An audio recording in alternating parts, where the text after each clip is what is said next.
ఈరోజు Madiga student friends Osmania యూనివర్సిటీకి సంబంధించిన కొందరు విద్యార్థులు భారతీయ జనతా పార్టీ రాష్ట్ర కార్యాలయాన్ని ముట్టడి చేస్తా అని పిలిపియడం జరిగింది. వాళ్ళని ఎదుర్కోవడానికే భారతీయ జనతా పార్టీకి సంబంధించిన నికాసైన దళితులందరూ కూడా ఈరోజు ఇక్కడ రాష్ట్ర కార్యాలయం గేట్ ముందు నిలబడ్డము. మొన్న మందుల సామ్యంలో కాంగ్రెస్ పార్టీకి సంబంధించి ఎస్సీ సెల్ రాష్ట్ర అధ్యక్షుడిగా ఏదైతే బాధ్యత తీసుకున్న సమయంలో సత్యనారాయణ గారు వేద పండితులు వచ్చి వారిని ఏదైతే రాష్ట్ర అధ్యక్షుని తీసుకొని ఆయన ఆ కార్యక్రమానికి ఆయన ఆశీర్వాదం పొందడానికి బ్రాహ్మణులను అడిగి పిలుచుకున్న తర్వాత ఆ బ్రాహ్మణులందరూ కూడా ఆయన పదవి స్వీకారం తీసుకున్న తర్వాత నీ యొక్క విధులను సరిగ్గా నిర్వహించాలి నువ్వు అని శతమానం భవతి అని ఆశీర్వాదం ఇచ్చడం జరిగింది. దాని తర్వాత మాట్లాడకుండా మందుల సామ్యంలో ఏదైతే వేద పండితులు ఇచ్చిన ఆశీర్వచనాన్ని వక్రీకరించుకుంటా ఆయనకు నచ్చినట్టు పదజాలం వాడుతూ ఏదైతే మాట్లాడిండో అది చాలా బాధాకరమైన విషయం. వాక్ స్వేచ్ఛ ఇచ్చింది కదా రాజ్యాంగం అని అడ్డగోలుగా నువ్వు మాట్లాడితే ఎవరు కూడా ఆమోదం పరిస్థితి లేదు. ఈ దేశ రాజ్యాంగము, ఈ దేశంలో అందరూ కూడా డాక్టర్ బాబాసాహెబ్ అంబేద్కర్ ఏదైతే రాజ్యాంగ స్ఫూర్తి ఇచ్చిండో ఆ స్ఫూర్తికి అనుగుణంగా వ్యవహరించాలని భారతీయ జనతా పార్టీ ప్రతినిత్యం చెప్తూ వస్తుంటుంది. దాంట్లో భాగంగానే మొన్న ఏదైతే ఆయన పదజాలం వాడిండో దాన్ని వ్యతిరేకరించకుండా భారతీయ జనతా పార్టీకి సంబంధించిన నేతృత్వం అందరూ కూడా దాన్ని ఖండించడం జరిగింది. ఎంత దుర్మార్గం అంటే మందుల శామ్యూల్ అనే వ్యక్తి ఈజ్ ఎ ప్రాక్టీసింగ్ క్రిస్టియన్. మందుల శామ్యూల్ అనే వ్యక్తి చర్చ్ స్కూల్లో చదువుకున్నాడు. మందుల శామ్యూల్ అనే వ్యక్తి ఒక క్రిస్టియన్ మహిళను పెళ్లి చేసుకున్నాడు. ఆయన పిల్లల పేర్లు అన్నిటి కూడా క్రిస్టియన్ పేర్లు. అంటే ఈ దేశము భారతీయ రాజ్యాంగము ఎవరైతే మతం మార్చుకుంటారో వాళ్ళకు షెడ్యూల్ కులాల ఉదయ్యదు. మరి ఏ రకంగా నువ్వు దళితుల గురించి మాట్లాడుతున్నా అంటావయ్యా?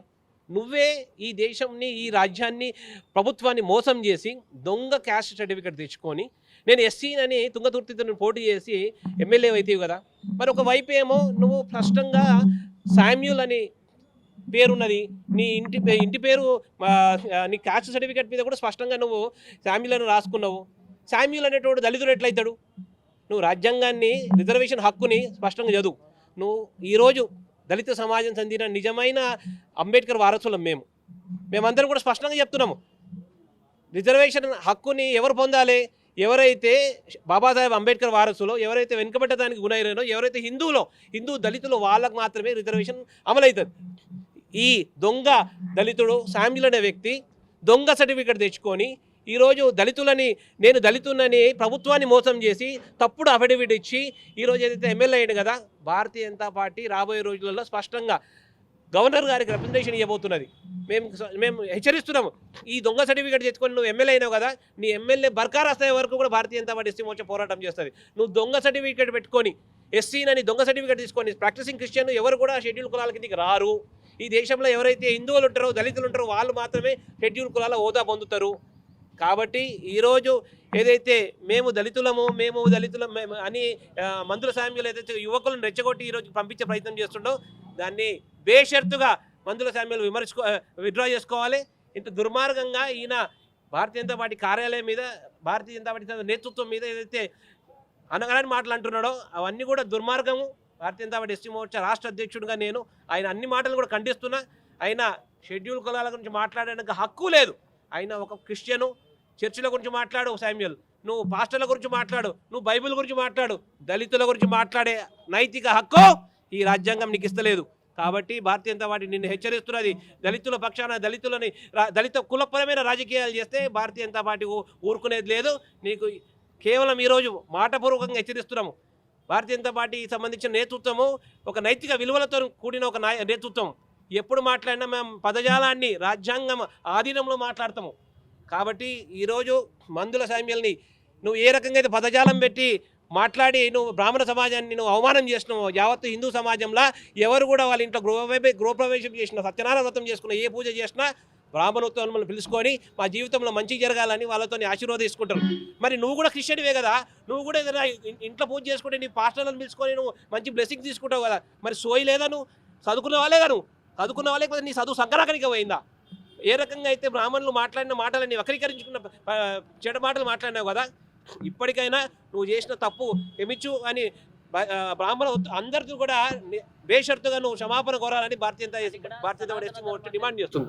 సనాతన ధర్మాన్ని కించపరచలేదు అంటే ఆ భాష నాకు అర్థం కాదు, అసలు అందులో ఏం మాట్లాడో తెలియదని మాత్రమే అన్నా. అసలు మీరు ఆ విధంగా దీన్ని వక్రీకరించకండి అని చెప్పి మందుల సభలు మాట్లాడుతున్నారు. మందుల శామ్యుల్ గారు తుంగతుర్తికి ఎమ్మెల్యే కనీసం ఎమ్మెల్యేకు మాత్రం సోయలేదా? ఆయన అఫిడవిట్లో నేను ఇంటర్మీడియట్ పాస్ అయినా అని అఫిడవిట్ సబ్మిట్ చేసిండు ఎమ్మెల్యేగా.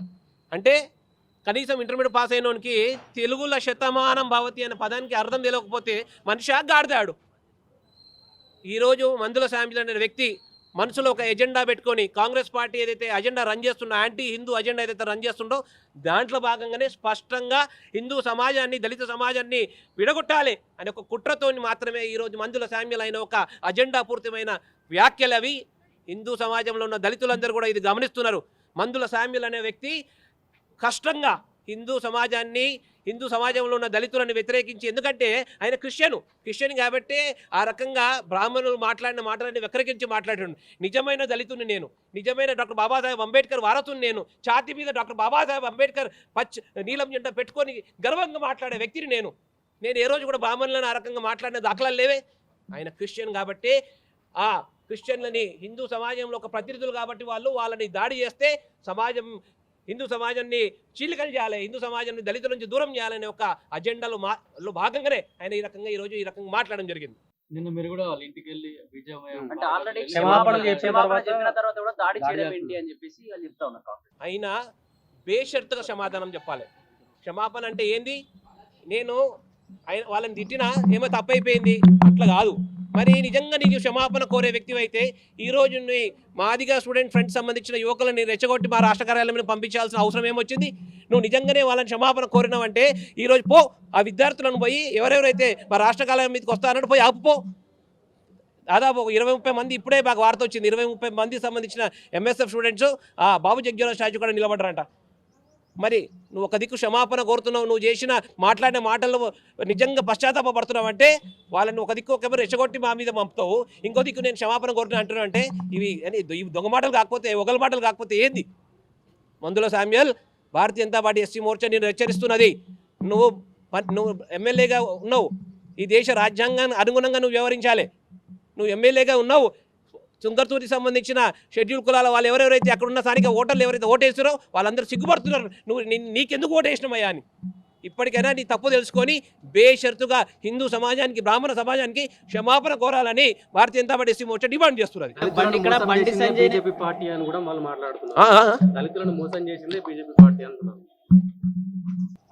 2014లో ప్రియతమ ప్రధాని నరేంద్ర మోడీ గారు పార్లమెంట్లో పోతుంటే నేను ఈరోజు ప్రధానమంత్రి కాగలిగిన అంటే ఆ మహానుభావుడు డాక్టర్ బాబాసాహెబ్ అంబేద్కర్ రాజ్యాంగం రాసిండు, ఆ రాజ్యాంగం వల్లనే నేను ఈరోజు ప్రధానమంత్రి కాగలిగిన అని చెప్పిన తర్వాత డాక్టర్ బాబాసాహెబ్ అంబేద్కర్ ఆశయాలని అక్షరాల చదివి ప్రతి ఒక్క ఆశయాన్ని అమలు చేస్తున్న నాయకుడు ఈరోజు ప్రియతమ ప్రధాని నరేంద్ర మోడీ గారు. ఒకసారి 2014 కన్నా ముందు ఏ రకంగా కాంగ్రెస్ పార్టీ దళితుల సమాజం గురించి పనిచేసింది, 2014 తర్వాత దళిత సమాజం ఒక వాస్తవిక ఆర్థిక సామాజిక స్థితిగతులు ఏ రకంగా మారినాయి అనేది ఒకసారి నిజంగా పరిశీలన చేయండి. దళిత సమాజం చెందిన యువకులందరూ ఈరోజు విదేశాలకు పోతున్నారు. నా ప్రియతమ ప్రధాని నరేంద్ర మోడీ గారు అంబేద్కర్ ఓవర్సీస్ ఎడ్యుకేషన్ పాలసీ పెట్టడం వల్ల నా సమాజం చెందిన వాళ్ళు విద్యార్థులందరూ విదేశాలలో చదువుకుంటున్నారు. డాక్టర్ బాబాసాహెబ్ అంబేద్కర్ కలగంటుంటే నా సమాజం చెందిన వాళ్ళందరూ కూడా వ్యాపారవేత్తలు కావాలన్నారు.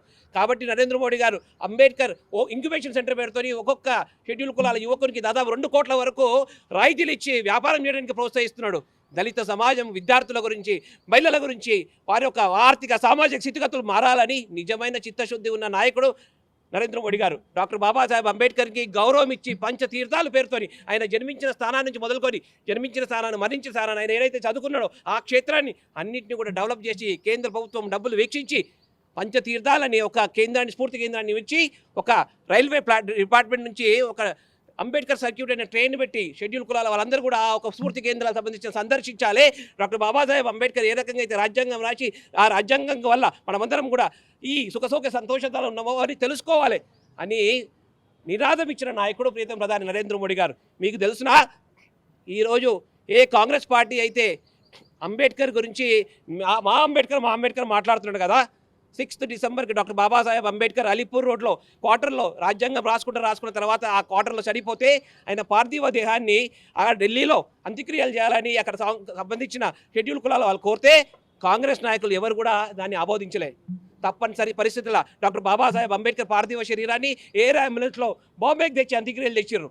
బాబాసాహెబ్ అంబేద్కర్ అంత్యక్రియలు బాంబేలో జరుగుతుంటే కాంగ్రెస్ సంబంధించిన అధికారులు అలీపూర్ 61 క్వార్టర్కి వేకేట్ నోటీస్ పెట్టిర్రు. డాక్టర్ బాబాసాహెబ్ అంబేద్కర్ ఏ పడక మీద అయితే పండుకుంటాడో ఆ పడకను తీసి బయట పారేసిర్రు. డాక్టర్ బాబాసాహెబ్ అంబేద్కర్ ఏ టైప్ రైటర్లు అయితే రాజ్యాంగ కృతులను టైప్ కొట్టిర్రో ఆ టైప్ రైటర్ని తీసి పడేస్తుర్రు. ఏ పుస్తకాలను అయితే డాక్టర్ బాబాసాహెబ్ అంబేద్కర్ రెఫరెన్స్ తీసుకొని రాజ్యాంగం రాయడానికి వాడిండో ఆ పుస్తకాలన్నింటినీ తీసి పార్టీ కాంగ్రెస్ పార్టీ. ఈరోజు డాక్టర్ బాబాసాహెబ్ అంబేద్కర్కి నిజమైన నివాళులు ఇవ్వగలిగిన పార్టీ నా భారతీయ జనతా పార్టీ. మీరు మాట్లాడుతుంది, మీరు అడుగడుగున డాక్టర్ బాబాసాహెబ్ అంబేద్కర్ని మోసం చేశారు. మీరు చట్టసభలకు బాబాసాహెబ్ అంబేద్కర్ పోకుండా మోసం చేశారు. డాక్టర్ బాబాసాహెబ్ అంబేద్కర్ రాజ్యాంగం రాస్తా అంటే తట్టుకొని పార్టీ కాంగ్రెస్ పార్టీ. విదేశాల నుంచి సంబంధించిన మేధావులు అరే మీ దేశంలో అంబేద్కర్ అని ఒక వ్యక్తి ఉన్నాడు, ఆయనతో రాజ్యాంగం రాపియండి అని చెప్పిన తర్వాత డ్రాఫ్టింగ్ కమిటీకి చైర్మన్ వేసారు. కానీ ఏ రోజు కూడా డాక్టర్ బాబాసాహెబ్ అంబేద్కర్తో రాజ్యాంగం రాపియాలనే ఆలోచన మీకు లేకుండే. ఈరోజు భారతీయ జనతా పార్టీ స్పష్టంగా చెప్తున్నది, డాక్టర్ బాబాసాహెబ్ అంబేద్కర్ ఆశయాలని అమలు చేసి దళిత సమాజం ఒక సర్వాంగీణ వికాసం పనిచేస్తున్నదంటే అది భారతీయ జనతా పార్టీ మాత్రమే. భారత్ మాతాకి జై.